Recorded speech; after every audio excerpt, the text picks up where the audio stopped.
Welcome to the Grande Bouffe. The Big Feast. With myself, Cole Smithey, and my co-host, Mike Lacy. We are here, as always, to dissect international culture and politics through the prism of a single film and a different craft beer every week. This is the final episode of Shocktober. I'm spooked. Shocktober. Shocktober. Yeah, we had the consistent Shocktober branding intro the whole time. We really I think we came up with the name around the third week, but Yep, maybe the second. But we knocked the movie picks out of the park, I gotta say. It's been quite an interesting little collection of scary movies. I think this is a piece which people don't usually, put in like a horror thing exactly. I think serial killer movies are their own thing, but I think it definitely deserves to be in here. Yes. What I like about this movie, I like a lot of things about this low budget gem, not the least of which is I think it's maybe Jeremy Renner's finest performance. I mean, he's done a lot of great stuff, but boy, this is before anybody knew in 2002, before anyone knew who Jeremy Renner was, and he's Have you great. seen the Avengers: Age of Ultron? The way he makes a face when he reloads that. Oh man. Yeah. Dahmer doesn't hold a candle. No, he's great in this, and you're like, of course he's huge now. Mm-hmm. And you're like, and he's just a little wee baby, but you know what? He's a lot older than I thought. Jeremy Renner. He's 45. Yeah. And I feel like he just showed up, and everyone is now a bit obsessed with him. But he was in his early 30s, Kieran Dahmer, playing a wide range of ages in the life of young Jeffrey Dahmer. So we've chosen the beer today is the Founder's Dirty Bastard, because if Jeffrey Dahmer isn't a dirty bastard, I don't know who is. That guy is a dirty bastard. He's definitely a dirty bastard in the normal sense of it, but he's not a literal bastard. His father definitely hung in, maybe arguably too long on the guy.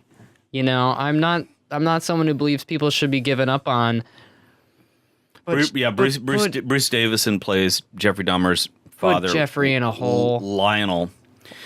Well, you've read the book about Jeffrey Dahmer. I did some reading too. His mom was really freaky. His dad was gone most of the time, working on his master's or PhD, and then he got hired by some company in Ohio to do some kind of chemical lab stuff. My knowledge on Dahmer comes exclusively from a bunch of podcasts that I've listened to on him, which kind of are compiling a lot of different resources on him. We give a shout out to the last podcast on the left, and I believe there is also a My Favorite Murder on Jeffrey Dahmer. But I re-listened a bit to the last podcast, and yeah, I mean, with serial killers, kind of like, what's the name of the game? What's the point of digging into serial killers in your mind, Cole?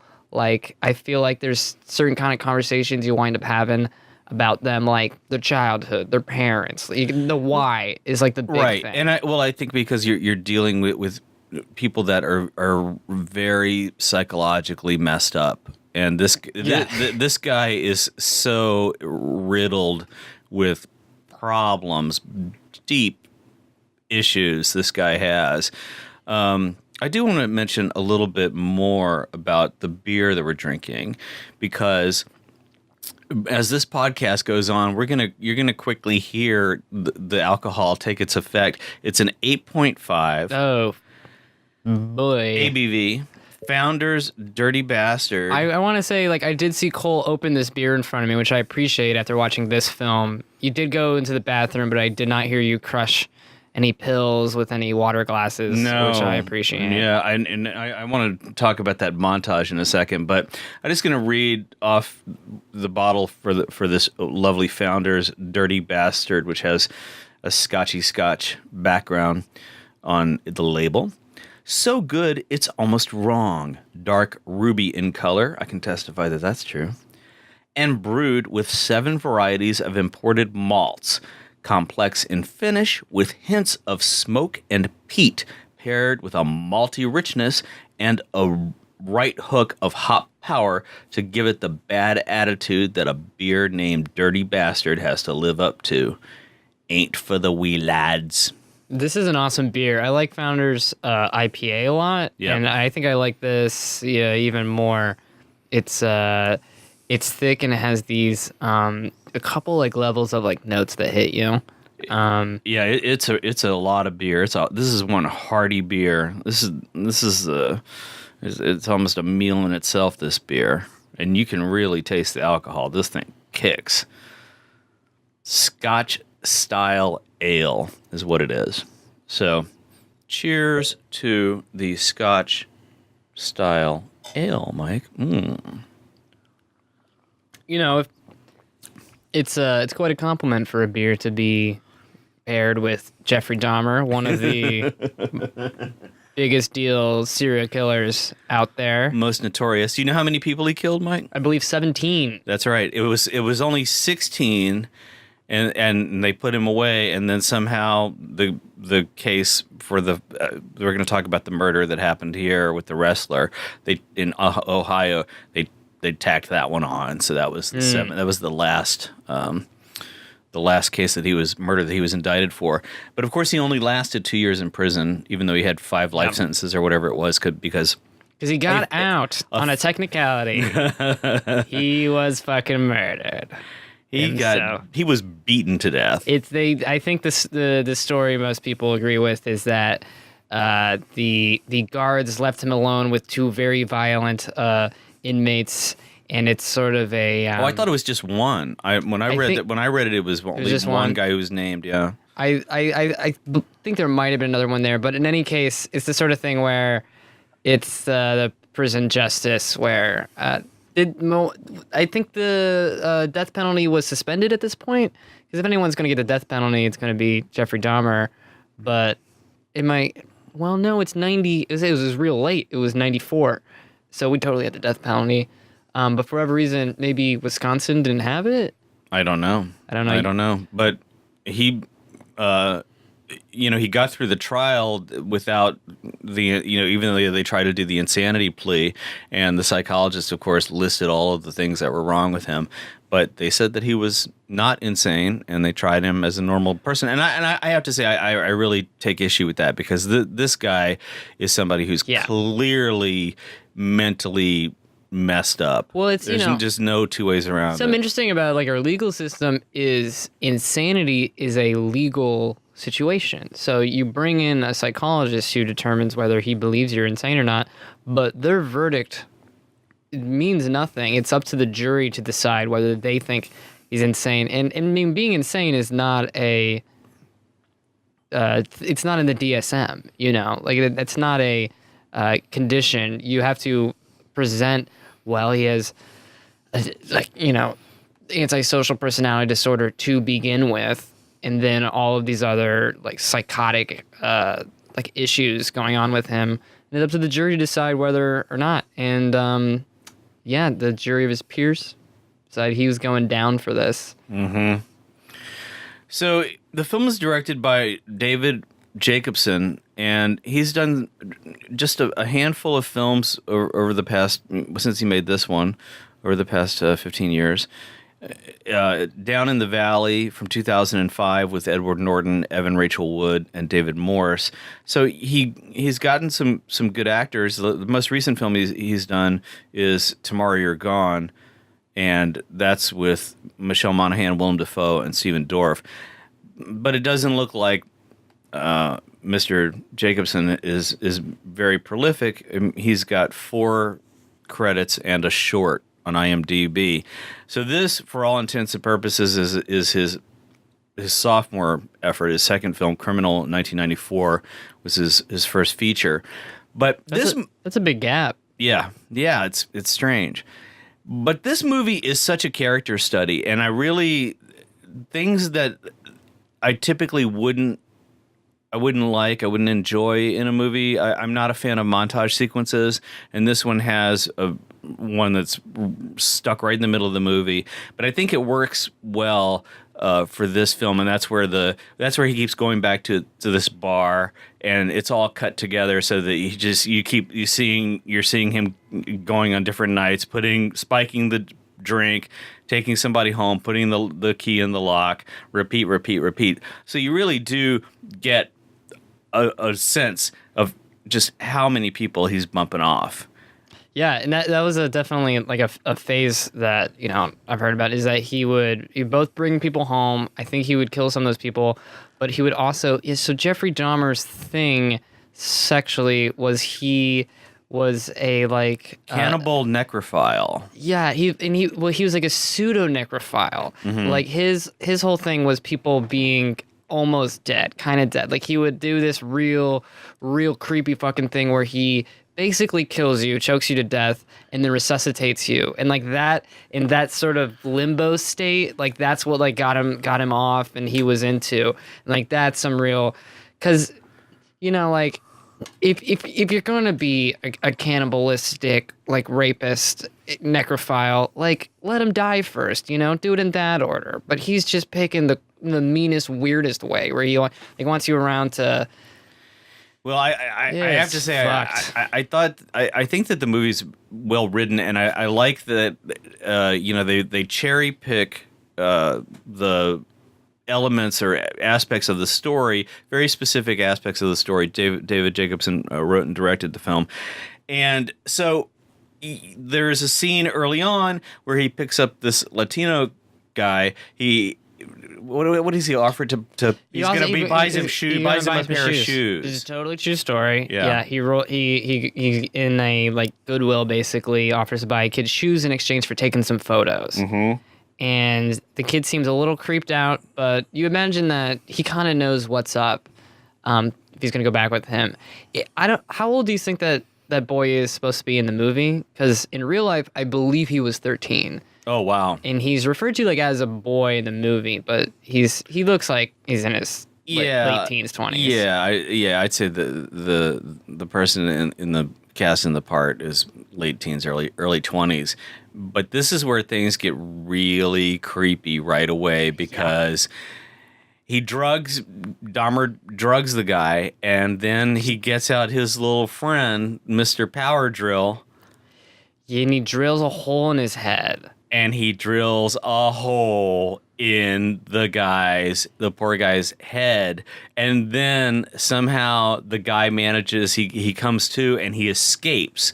So he's running around the streets half naked with a hole in his skull. So like it's horrifying. I think it's so horrifying. I think Jacobson might be conflating two stories here, but Dahmer definitely did these two things, which is drilled a hole in the guy's head, and then I think what else he did is he poured some sort of like liquid or acid into him and made what you know, murderinos, as some fans of true crime are called. They've called what he made is like a sex zombie. Right. Basically, he like fried this guy's brain to keep him around, in like basically dead, but like still kicking for it, because that was his thing. And so what comes up with serial killers, and I think Jacobson is totally, like, I can only assume the guy is like totally obsessed with serial killers, because this isn't a movie that's about how did he get this way. It is about like the specific phases and fetishes and stages of Dahmer. I don't entirely agree with that. I think that it is a little bit about how he got this way, or just the fact that he is this way, and there's some comic stuff thrown in the movie too. The skeleton, we got to talk about the skeleton near the end of the movie when he has his would-be victim, who's played by this really great actor, Artel Great. He's fantastic. Oh my God, this guy lights up the movie. He carries this movie in a big way. He really does. It would be such a slog if not for him. This little like vibrant queer black guy who he brings Artel home. Gray is the actor. He's amazing. And Rodney's the character. And so at a certain point, when Dahmer's the cat toying with the bird that he might just kill, might just strangle a little bit, and there's a skeleton that appears in the living room inexplicably. No one really kind of talks about it. No, but I just found it very droll. It's not. I don't think that the filmmaker is meant for it to be taken literally. That this is a real human skeleton of one of his victims. I think he was into stealing them. I think that was another thing. Is like Jeffrey Dahmer loved fucking bones. He was really into bones since when he was 4 years old. He was 4 years old. His dad came home with a bunch of bones, and so this isn't because this stuff's not in the movie, and this is he was digging stuff from carcasses from under the house. Yeah, and he loved he'd bring home the roadkill and stuff, and he really loved the sound of that. So. It could be that it's just a plastic skeleton. I thought that was a real skeleton, or it could be a real skeleton. The reason that I think it doesn't quite fit into the real skeleton mode is because Dahmer was all about chopping everything up. I don't think it's his victim skeleton. I think he stole that from. I mean, I can only talk so much shit on people who have human skeletons at their house, because shout out to my friend, she knows who he is right now. Her father and his brother stole a skeleton from a local high school, and it's in her basement, a real fucking human skeleton. Nice. But if for some reason, if you just have a dead human skeleton lying on the ground, you're a fucking creep. But if you take the effort to bleach the bones and to wire it together so that it holds. Suddenly, you're a scientist. You're a scientist. You're Galileo. You're not a fucking creep. Right. Galileo wasn't his skeletons, but whatever. This is definitely one bleached skeleton, and his dad helped him with the bleaching, taught him the process for bleaching bones, and he was because he's supportive. He was kind of proud of his kid.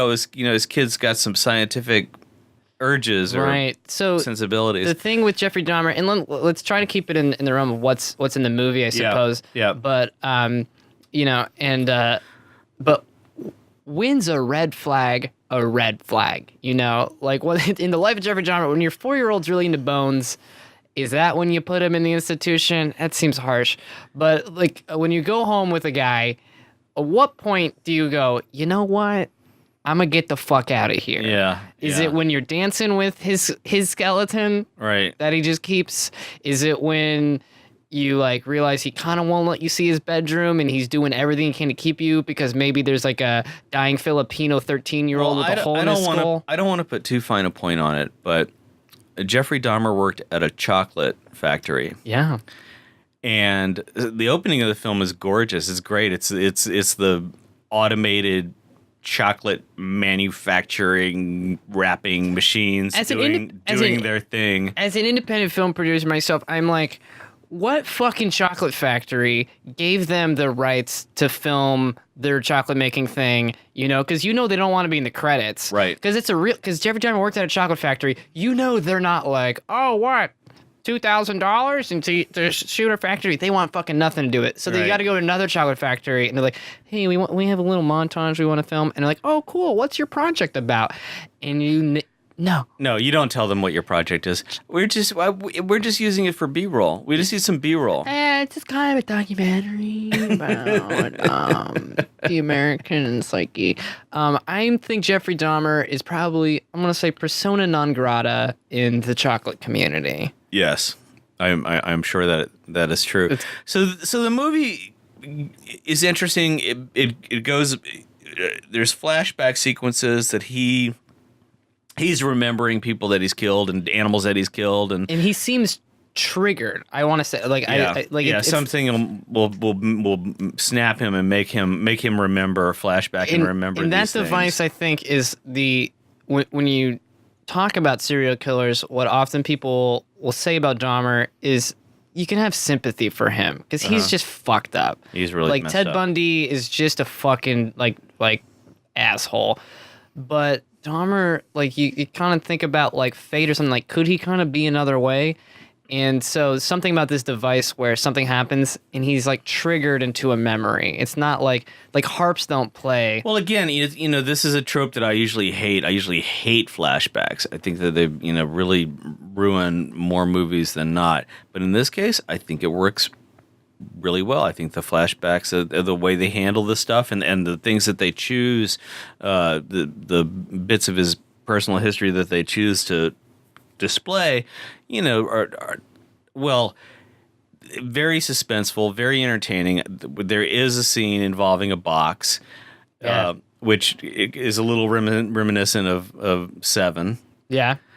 And the dad is very curious about what's in this locked box that used to be his chemistry set. He's so good because he comes in they're Midwestern as fuck, and in first of all, Jeffrey's voice is great.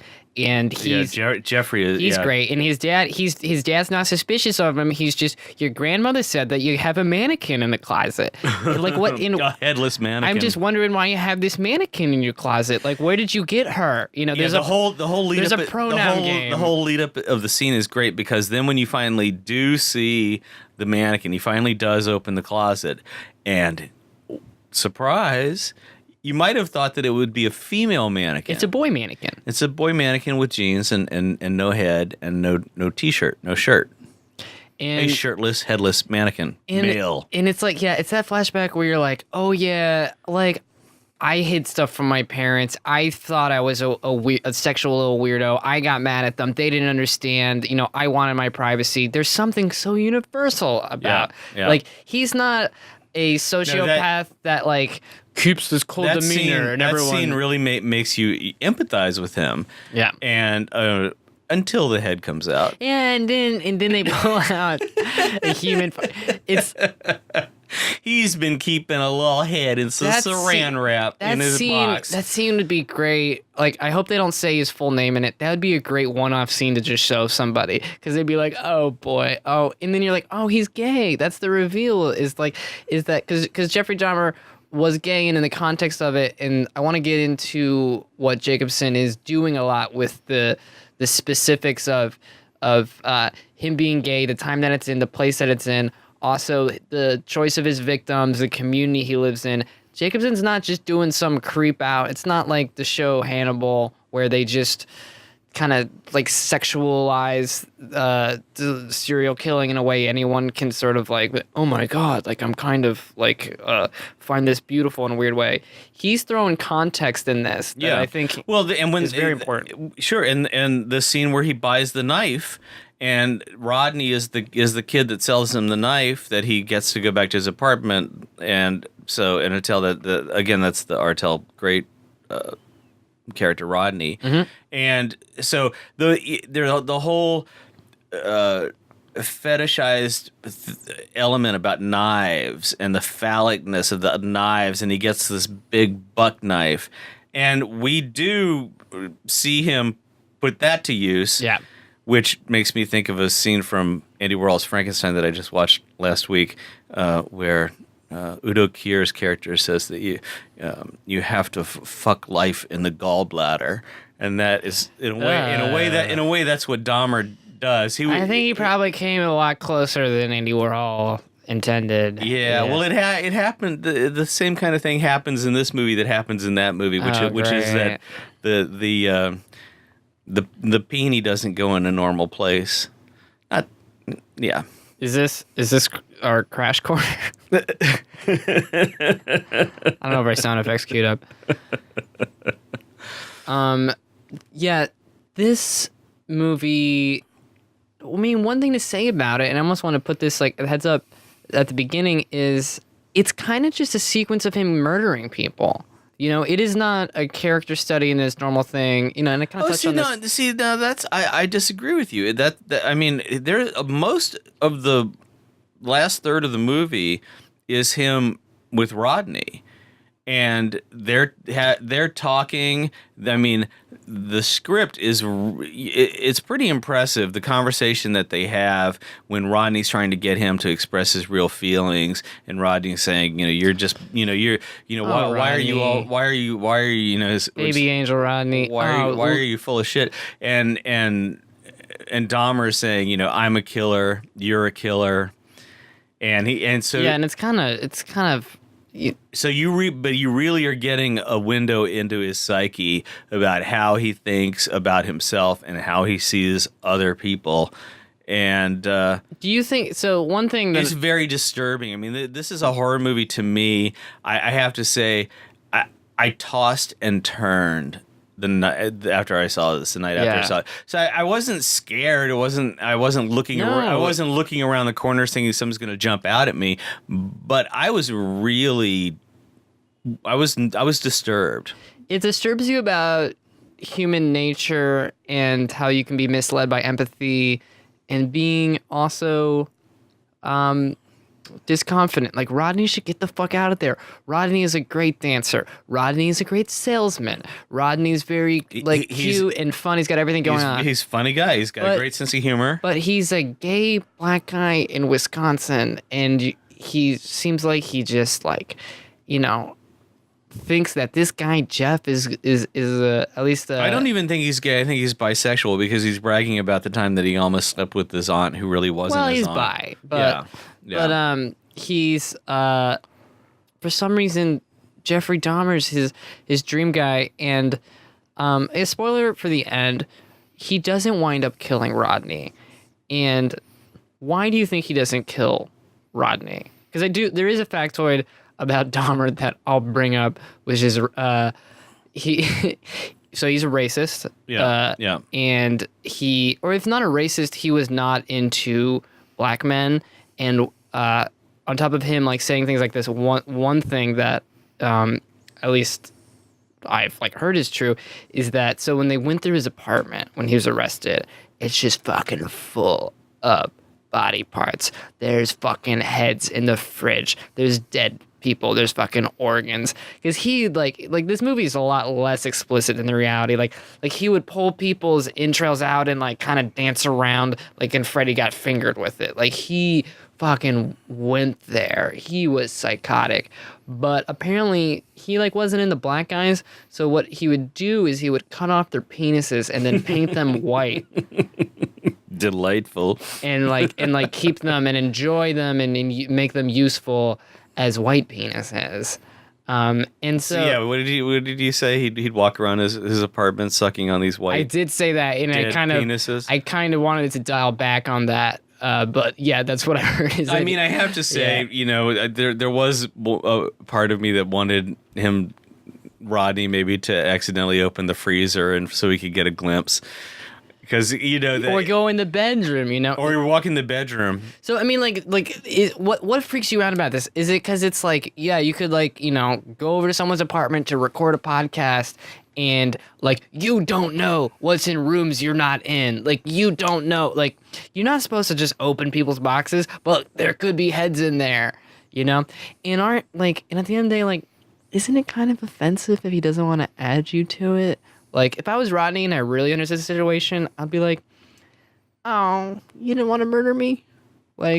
Well, there is a little bit of that in Rodney's behavior, simply because Dahmer comes at him a couple of times. He chokes him out, and then red flag. And he revives him. That's a big red flag. And Rodney splits, but then he comes back. Yeah, Rodney's the bus wasn't coming. Rodney, what's going on with you, buddy? Who broke your heart? You just cut, what do you got to do to Rodney have him back? Rodney's got his own issues. Maybe he's he's a survivor, and he's just got a dog whistle for people treating him like shit. He's not alone out there. I can empathize with the Rodney, not knowing. But maybe when a guy chokes you 2 times in one night, he's a masochist. At a minimum, right? At a minimum. First of all, move out of Milwaukee. You're a gay black guy in 1980s Milwaukee. Of course, you're a masochist. Get the fuck out of there. I know you sound like an audience member in the old days of bad old New York, when people would in Times Square, you'd go see a movie and everyone would yell back at the screen. They'd yell, "Get the fuck out of there! What are you thinking, kid? What are you doing? You got it coming! Get out!"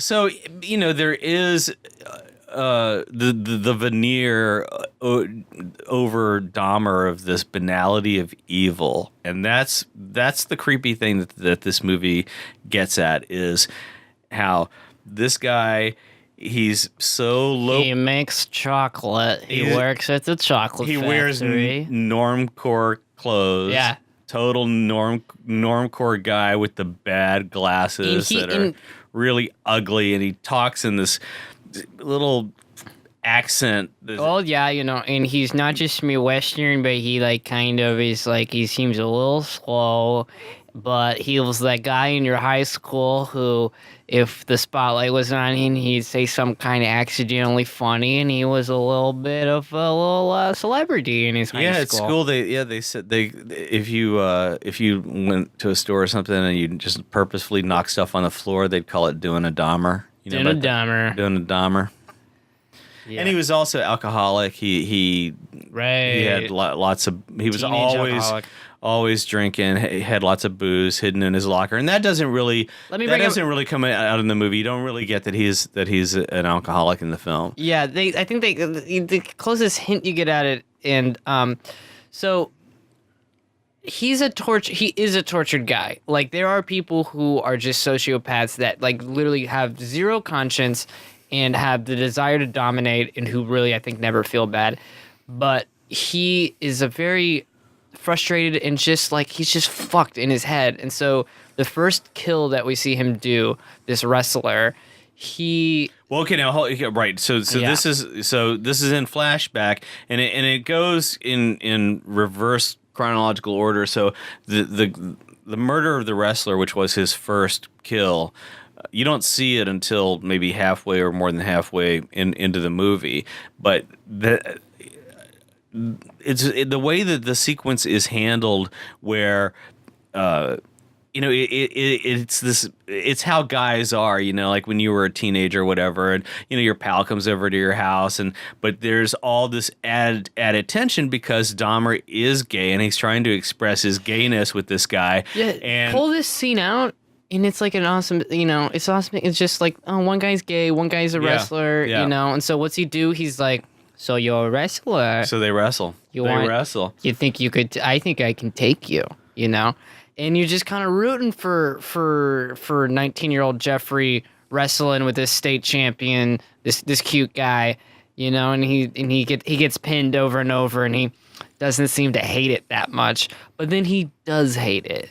Mm-hmm. Because at the end of the day, Jeffrey Dahmer didn't want to just be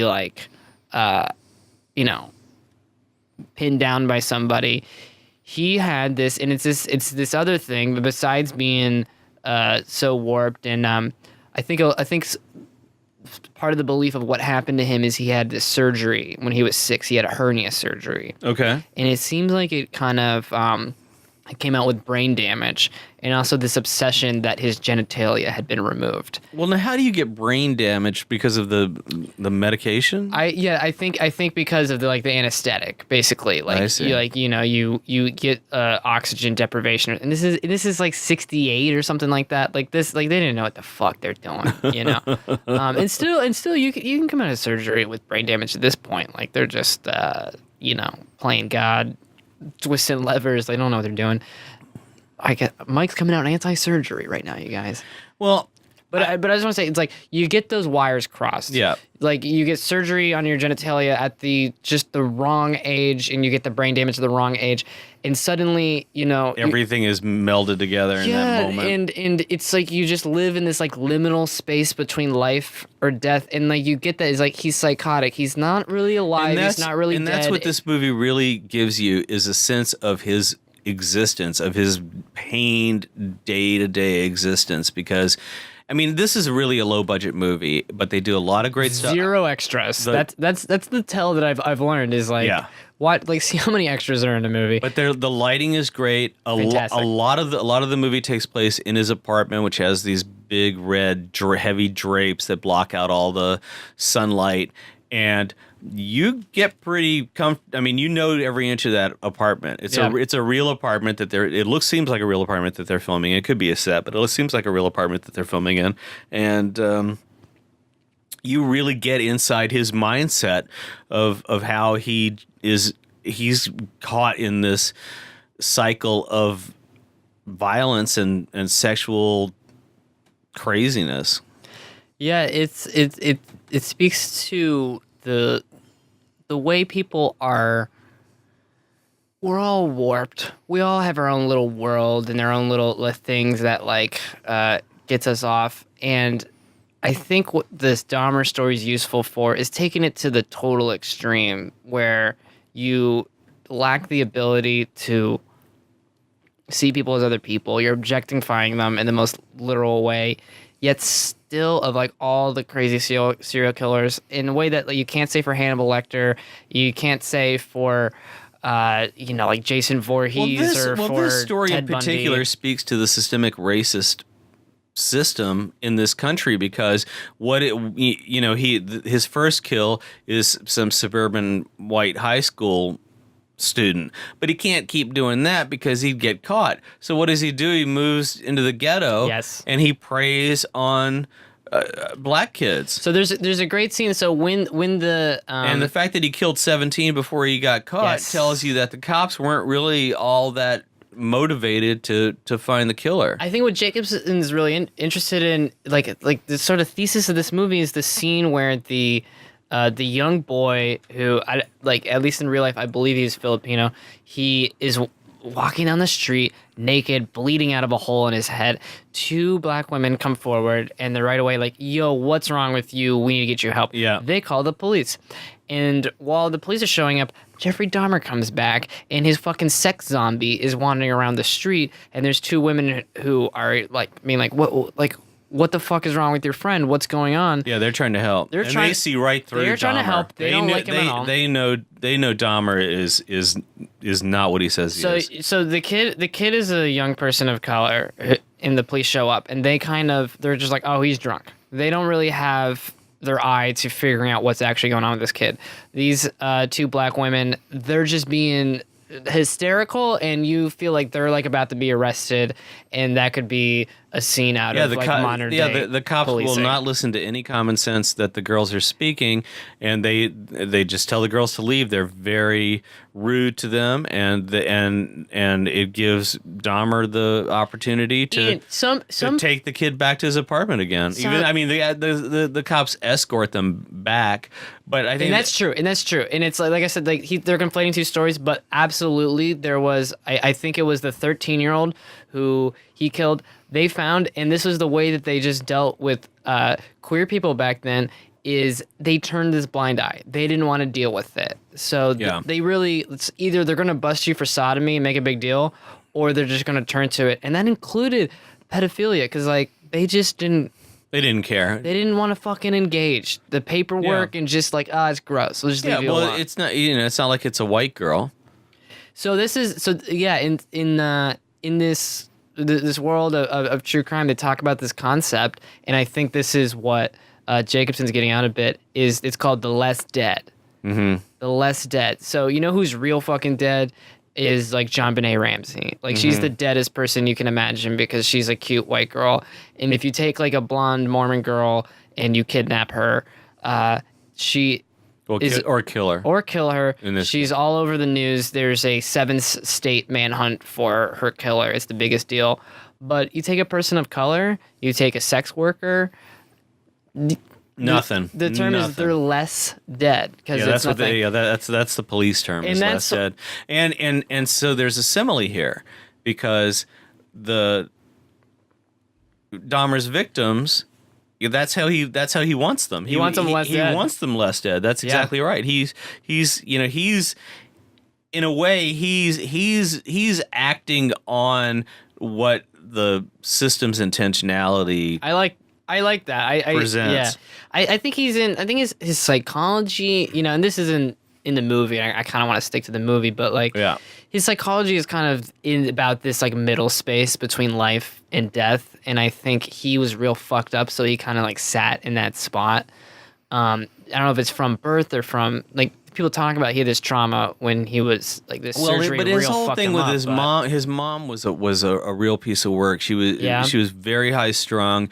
He probably had that attachment disorder. She stayed in bed all the time, and she would get in arguments with her neighbors, and she was a hypochondriac. She was on all these pills all the time. She'd create all these dramas to get more attention out of her husband, and that stuff really isn't in the movie. You don't get any of that. And I think that's interesting. It is interesting. His mother's never even. You see his grandmother and his relationship with her, which was a big deal. He lived with her off and on, and I think he cared about her as much as he could have, emotions for people.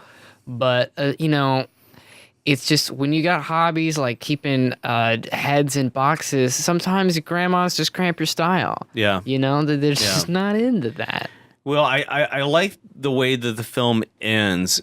There's no capture. He's not captured, and that gives the audience a chance to reflect on him and on the social context of the story, and it leaves you in a suspenseful place, which I like. I think it's that adds to the overall effect of the movie, which is pretty damn disturbing.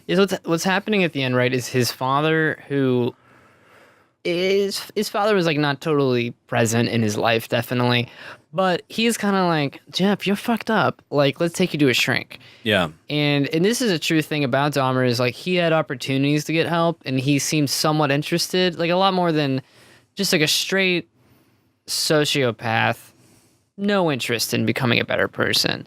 He toyed with the idea of getting help. He like kind of wanted it, but in this movie he almost goes to a shrink, walks out the back door, and just walks down. Just goes down into the woods. That's where he's comfortable. Ooh. And that's where he got his start, because he was big on killing little animals and chopping them up and sticking different parts from different animals together and stuff. But there's something optimistic about it in just stating like there's choice involved. You feel he's making a definitive choice to not try to get help. It's after it all started. It's almost too late. It's after his first kill. Mm-hmm. Is the way that's presented. It's right. He's given up, and he's going to become just like a beast, or he admits that like he is a beast. But there's this idea that there was possible like salvation for him. He's choosing not to do it, which is less bleak than just some people are just fated to become the worst kind of monster you can imagine. Well, if you want to see Jeremy Renner as Jeffrey Dahmer in one of his earliest roles, I guarantee you will be very entertained and not a little spooked. Yeah, the Avengers will be a little bit higher stakes when it's not just some archer. Man, fuck that character, Jeremy. Like I know you're getting the payday. I can't blame you, but it's like. He's not even like, okay, you got Iron Man, you got I know, but Thor, and then a bow and arrow dude. But we hope that Jeremy will leave the comic book heroes alone at some point in the near future. And what if this superpower was just like half killing people and fucking them in like this liminal space? Like, what if that was his power? Like he was just Jeffrey Dahmer on the Avengers just included Jeffrey Dahmer. Okay. On that note, happy Halloween, everybody. Thank you all for listening. Remember to turn your cell phones off when you're walking, driving, or getting out of your coffin.